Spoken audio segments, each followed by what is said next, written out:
দিয়েছি, এবারে ইঁচড়গুলো ভেজে নিতে হবে।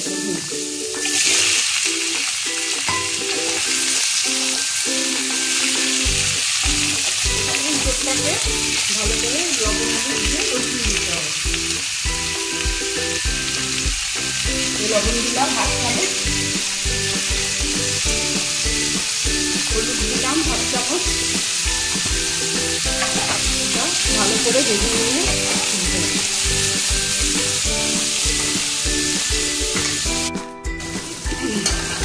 ইঁচড়টা আমার ভাজা হয়ে গেছে। এই যে এবার তুলে দিলাম।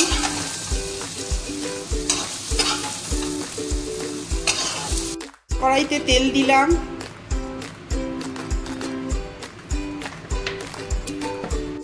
ফোড়ন দিলাম জিরে আর শুকনো লঙ্কা,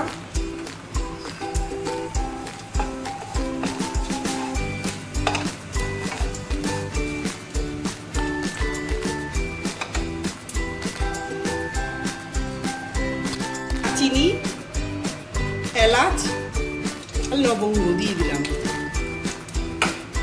পেঁয়াজ কুচি দিয়ে দিলাম,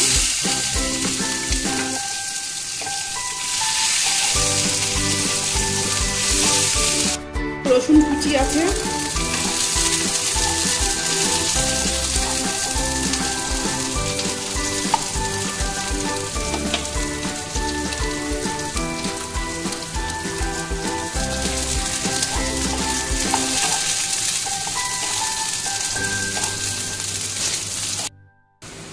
টমেটো কুচি দিয়ে দিলাম,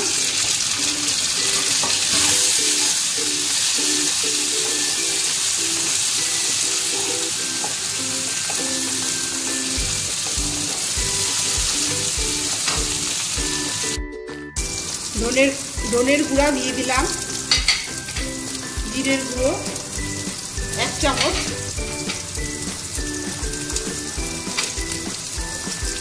আদা হাফ চামচ, একটু জল দিলাম,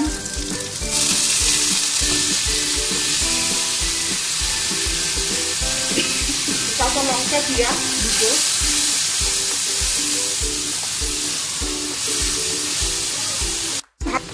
স্বাদ দিলাম, আর একটু চিনি দেব, একটু চিনলাম। এবারে কষিয়ে এবারে এই জিনিসটা দিয়ে দাও। মাছটা একটু কুচিয়ে নিয়েছি, কেননা বড় বড়।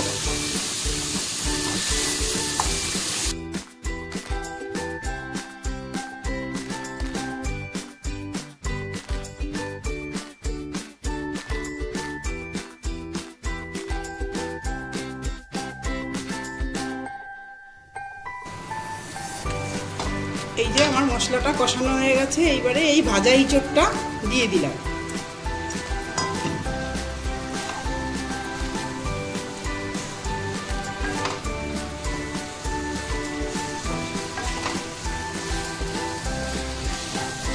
দইটা ফেটানো দইটা দিয়ে দিলাম। এটা আমার কষানো হয়ে গেছে।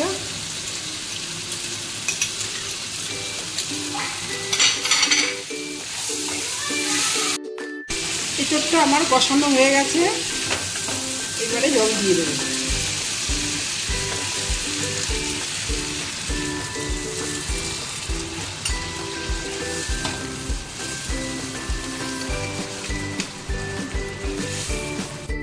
আবার রেডি।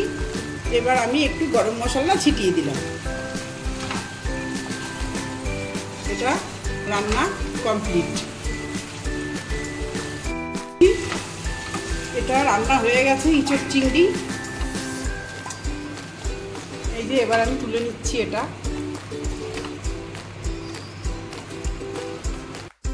আমার এই ইঁচড় চিংড়ি রান্না রেডি।